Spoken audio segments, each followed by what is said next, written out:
Entonces, lo que se trata de hacer es, pues sí, reduce tus emisiones de gases que provocan el cambio climático, pero al mismo tiempo comienza desde ahora a prepararte para un nuevo clima. A lo mejor suena muy alarmante, pero hay que empezar a hacerlo desde ahora, ¿no? ¿Qué vamos a hacer con la población que vaya envejeciendo con temperaturas más elevadas? Si ya desde ahora nos quejamos en veranos que la temperatura es muy alta y que no la aguantamos y que causa muertes, etcétera, ¿qué vamos a hacer si eso se vuelve más recurrente bajo cambio climático? Esa es parte de la gran preocupación, ¿no? Uno puede voltear a cualquier sector de la vida de este planeta y se va a dar cuenta que el clima diferente lo va a afectar. Ahora, ¿qué hay de estas cosas que se mencionan, ¿no? De que estamos viendo escenarios que se dan a 50 años o que estamos hablando entre los 50 años. Y entonces cuando lo planteamos esto, algún político tomador de decisión en ocasiones nos dice, no, ¿para qué nos vamos a preocupar de 50 años si falta mucho tiempo, no es muy difícil planear?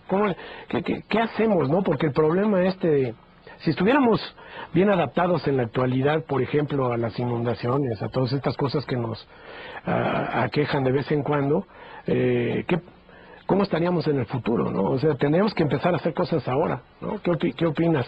Sí, yo creo que los eventos extremos que se han dado en el clima, como estos eventos fuertes del Niño, que muchos han escuchado en la radio, en la televisión, son experimentos de qué tan vulnerables y qué tan adaptables somos a eventos climáticos.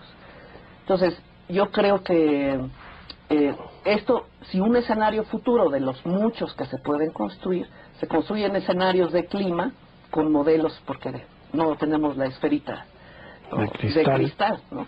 Pero combinando lo que se sabe de física de la atmósfera, del océano, etcétera, se construyen modelos que nos dicen cómo se comporta la temperatura en condiciones normales, ¿no? Estaciones del año, y cómo podría ser esta temperatura a futuro dentro del planeta y cómo podrían ser los patrones de lluvia. Entonces, tratar de diseñar una política significa que se tiene que pensar en estrategias. O sea, decir a 50 años, estamos hablando de quien quiera hacer estrategias o estrategas en la política, no el político que piensa para mi próximo puesto, etcétera. Es difícil involucrar a alguien que está pues metido en la dinámica inmediata, pero hay ya experiencias de adaptación y de vulnerabilidad. Digamos que el factor vulnerabilidad depende de las condiciones internas de un sistema, que estamos hablando agricultura, agua, y del evento climático, digamos, externo.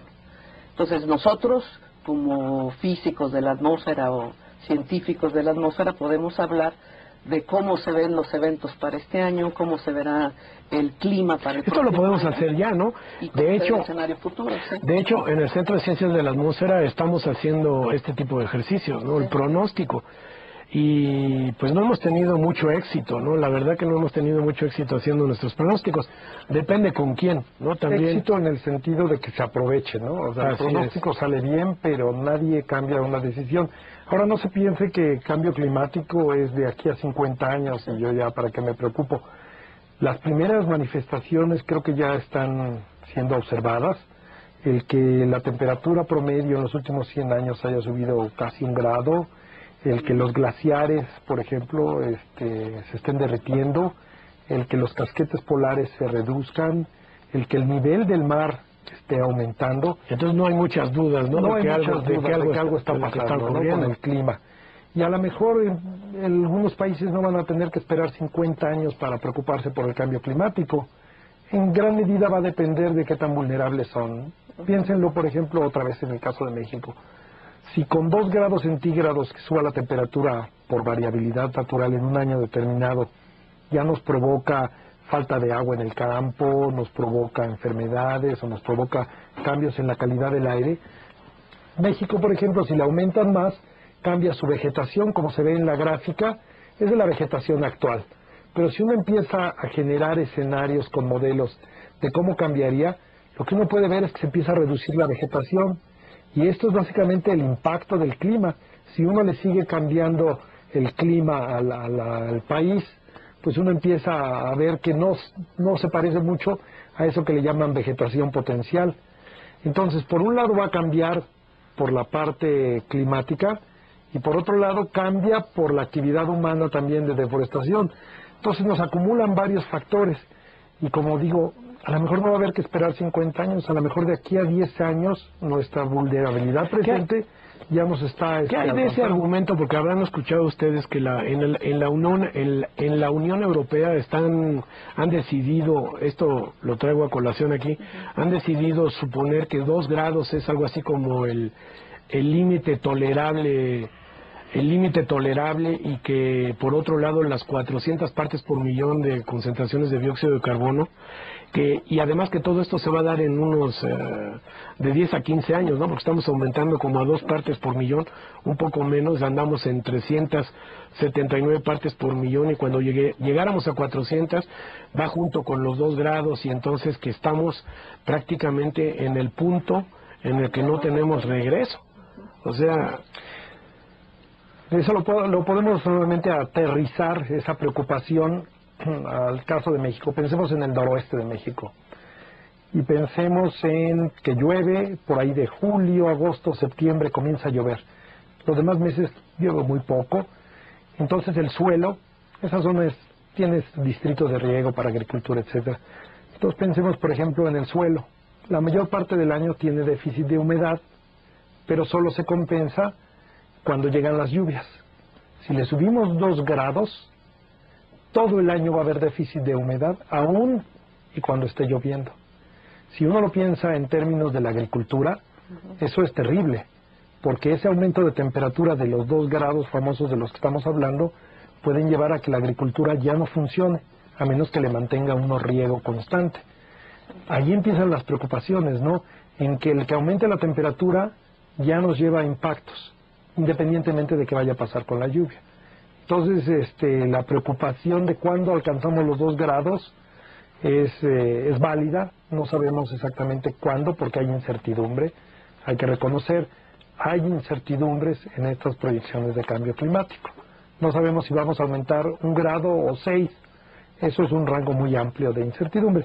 Pero aún con eso tenemos que actuar. No podemos pensar, como no sé exactamente cuánto va a cambiar, mejor no hago nada. No, como estoy seguro que va a cambiar, aunque no sé cuánto, tengo que comenzar a actuar desde ahora. Déjenme que haga aquí un pequeño comercial, porque lo que pasa es que queremos tener al auditorio muy interesado, y lo que vamos a hacer es que al final no, para la gente que haya escuchado esto y visto el programa, les vamos a regalar unos libros, Los impactos del niño en México y incendios forestales en México, a aquellos que puedan hacer aquellos que tengan y que nos contesten una pregunta: los incendios forestales en México y los impactos del niño en México, que son 2 libros producidos por nosotros. Después me gustaría que habláramos un poco de lo que hacemos en el Centro de Ciencias de la Atmósfera. Me gustaría también que viéramos estas cosas de nuestra participación en el IPCC, que es el organismo internacional, ¿no? Porque es donde nosotros de alguna manera pues estamos checando lo que hacemos con nuestros colegas en el planeta, ¿no?